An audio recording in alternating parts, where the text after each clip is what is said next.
ഇസ്ലാമിക വിശ്വാസ പ്രകാരം കല്ലും മുള്ളും മുരടും മൂർക്കൻ പാമ്പും കാഞ്ഞിരക്കുറ്റിയും ആൽത്തറകളും മക്ബറകളും ജാറങ്ങളും പുണ്യപുഷ്പങ്ങളും മണ്ഡപങ്ങളും ശ്രീകോവിലുകളും സൂര്യനും ചന്ദ്രനും നക്ഷത്രങ്ങളും ഗാലക്സികളും സൗരയൂഥങ്ങളും അതുപോലെ പാമ്പും പുലിയും സിംഹവും തേളും കടുവയും എലിയും പശു ഒന്നും ആരാധിക്കപ്പെട്ടുകൂടാ. മലക്കാരാധിക്കപ്പെട്ടുകൂടാ, ജിന്നാരാധിക്കപ്പെട്ടുകൂടാ, ഔലിയാക്കൾ ആരാധിക്കപ്പെട്ടുകൂടാ, ദർഗപൂജ ചെയ്തുകൂടാ. സൃഷ്ടിയാണോ ആ സൃഷ്ടിയൊന്നും ആരാധിക്കപ്പെട്ടുകൂടാ. ഈശാ വാസ്യോപനിഷത്ത് എന്ന് പേരുള്ള ഒരു ഉപനിഷത്തുണ്ട്. ഈശാവാസ്യോപനിഷത്ത് 12ാമത്തെ ശ്ലോകം. എന്താ പറയുന്ന അറിയോ? ഞാൻ നേരത്തെ പറഞ്ഞല്ലോ, സൃഷ്ടികളിൽ ഒരാളെയും ആരാധിക്കരുത് സൃഷ്ടാവിനെ അല്ലാതെ. അത് പറയാണ് ഈശാവാസ്യോപനിഷത്ത്. ബാല മോനെ ജോർജെ ചിന്തിക്ക്. വേദഗ്രന്ഥം പറയാണെന്ത്? അന്തം തമഹ പ്രഭിശന്തിയേ സംഭൂദ്യമുപാസതേ തദോ ഭൂയൈവദേ യഹു സംഭൂദ്യാം രദഃ. ഈശാവാസ്യോപനിഷത്തിന്റെ 12ാമത്തെ ശ്ലോക. അതിന്റെ അർത്ഥം എന്താ അറിയോ? ഘോരാന്ധകാരമായ നരകത്ത് പോവും. എങ്ങനെ? എന്ത്? ഘോരാന്ധകാരമായ നരകത്ത് പോവും. ആര്?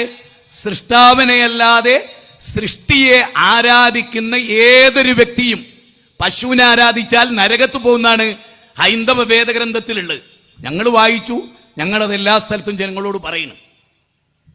അമ്പലത്തിൽ പോയിട്ട് ദേവീദേവനെ ആരാധിക്കുന്നവരോട് കെ പരമേശ്വരൻ പിള്ള എഴുതിയൊരു പുസ്തകമുണ്ട്. കെ പരമേശ്വരൻ പിള്ള ഹിന്ദുധർമ്മ പരിചയം എന്നാണ് ആ പുസ്തകത്തിന്റെ പേര്. ഹിന്ദുധർമ്മ പരിചയം. ശ്രീരാമകൃഷ്ണ മഠം, പുറനാട്ടുകര, തൃശൂർ. അത് മേൽവിലാസമാണ്. ആ ഗ്രന്ഥത്തിന്റെ 21ാമത്തെ അധ്യായം 148ാമത്തെ പേജ്. ഒന്നുകൂടെ ശ്രദ്ധിച്ചോ. ഹിന്ദുധർമ്മ പരിചയം എഴുതിയത് കെ പരമേശ്വരൻ പിള്ള. അധ്യായം 21, പേജ് 148, പാരഗ്രാഫ് 2, 1-2 വരി. ഇനി ഞാൻ പറയട്ടില്ലല്ലോ, നെറ്റിൽ അടിച്ചു നോക്കി ആ പുസ്തകം കിട്ടും. ഇപ്പൊ നോക്കിയാൽ മതി. ആ പുസ്തകത്തിൽ എന്താ പറയുന്നറിയോ? ഒരു ദേവിക്കും ഒരു ദേവനും സ്വന്തമായി കഴിവില്ല. എന്താണ്? ഒരു ദേവിക്കും ഒരു ദേവനും സ്വന്തമായി കഴിവില്ല. സാക്ഷാൽ പ്രപഞ്ചനാഥൻ കഴിവ് കൊടുത്താലല്ലാതെ ഒരു പുൽക്കൊടി നീക്കാൻ സാധ്യമല്ല. ഓ, സമസ്തക്കാര് ശരിക്ക് കേൾക്കേണ്ടതാണ്, പഠിക്കേണ്ടതാണ്. സമസ്തക്കാരെ, നിങ്ങൾക്ക് എന്തൊരു വാദമാണോ ഉള്ളത്, അതേ വാദാണ് ഹൈന്ദവ സഹോദരങ്ങൾക്കുള്ളത്. എന്ത്? ഒരൗലിയായിനും ഒരംബിയായിനും സ്വന്തമായി കഴിവില്ല. സാക്ഷാൽ അല്ല കഴിവ് കൊടുത്താലല്ലാതെ.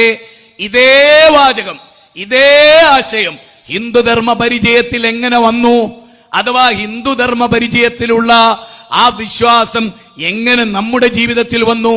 മൊയ്തീൻ ശൈഖിനെ സ്വന്തമായി കഴിവില്ല. കെ പരമേശ്വരൻ പിള്ള പറയുന്നു, ഒരു ദേവനും ഒരു ദേവിക്കും സ്വന്തമായി കഴിവില്ല. ഒരു പുല്ല് നീക്കാൻ പോലും കഴിവില്ല, സാക്ഷാൽ പ്രപഞ്ചനാഥൻ കൊടുത്താലല്ലാതെ. ആ പ്രപഞ്ചനാഥനെ കുറിച്ച് ഋഗ്വേദം 10ാം മണ്ഡലം 121ാമത്തെ സൂക്തം 1ാമത്തെ പറയുന്നത് എന്താ? ഹിരണ്യഗർഭഃ സമവർത്തദാഗ്രേ ബുധസ്യ ജാതപതിരേക ആസീത് സദാധാര പൃഥ്വിയും ദ്യാമുദേവായ കശ്മൈ ദേവായ അഭിശാപിതേമാം. ഈ അണ്ടകടാകത്തെ മുഴുവനും സൃഷ്ടിച്ച പടച്ച തമ്പുരാൻ സൂര്യനെ, ചന്ദ്രനെ, നക്ഷത്രങ്ങളെ, ഗാലക്സികളെ, കാട്ടാറുകളെ, കാനനങ്ങളെ, അതുപോലെ എല്ലാറ്റിനെയും സംവിധാനിച്ച പ്രപഞ്ചത്തിന്റെ നാഥൻ, ഇരുട്ടും വെളിച്ചവും നൽകിയ നാഥൻ, ആ നാഥനെയാണ് ആരാധിക്കേണ്ടത് എന്ന് ഋഗ്വേദം, ബൈബിളിലെ മാർക്കോസിലെ 12ാം അധ്യായം 29ാമത്തെ വചനം. ഷെമ്മ ഇസ്രായേല അഡോണായ് എലോഹിൻ അഡോണായഹ്. ഹീബ്രു ഭാഷയിലാണ്. ഹീബ്രു ഭാഷയിൽ പറയാണ് ഷെമ്മ ഇസ്രായേല. ഇസ്രായേൽ സമൂഹമേ കേൾക്കുക. വത്സ സൗമിത്രേ കുമാര, നീ കേൾക്കണം. മത്സരാദ്യം വെടിഞ്ഞെന്നുടെ വാക്കുകൾ. ശ്രീരാമൻ ലക്ഷ്മണനോട് പറഞ്ഞ യേശു ക്രിസ്തു അനുയായികളോട് പറഞ്ഞു, ഷമ്മ ഇസ്രായേല, ഇസ്രായേൽ സമൂഹമേ കേൾക്കുക, യാ അയ്യുഹന്നാസ്, അല്ലയോ ജനങ്ങളെ, ളുരിബ മസലും ഫസ്തമിഊ ലഹു, ഒരു ഉദാഹരണം ഇതാ പറയുന്നു, ഫസ്തമിഊ ലഹു, ശ്രദ്ധിച്ചു കേൾക്കണേ. ഖുർആന്റെ 22-ാം അധ്യായം 73, ഖുർആന്റെ 39-ാം അധ്യായം 17-18, ശ്രദ്ധിച്ചു കേൾക്കാൻ. ഇനിയോ മഹാഭാരതത്തിന്റെ ഭഗവത്ഗീതയുടെ തുടക്കമോ, ഭഗവത്ഗീതയുടെ തുടക്കത്തിൽ തന്നെ പറയുന്നത് എന്താണ്? അർജുനനെ വിളിച്ചിട്ട് പറയുന്നത്, നീ എന്റെ വാചകം ശ്രദ്ധിച്ചു കേൾക്കണമെന്ന. എല്ലാരും പറയുന്നത് ശ്രദ്ധിച്ചു കേൾക്കാൻ. ഷമ്മ ഇസ്രായേല, ഇസ്രായേലി സമൂഹമേ ശ്രദ്ധിച്ചു കേട്ടോ.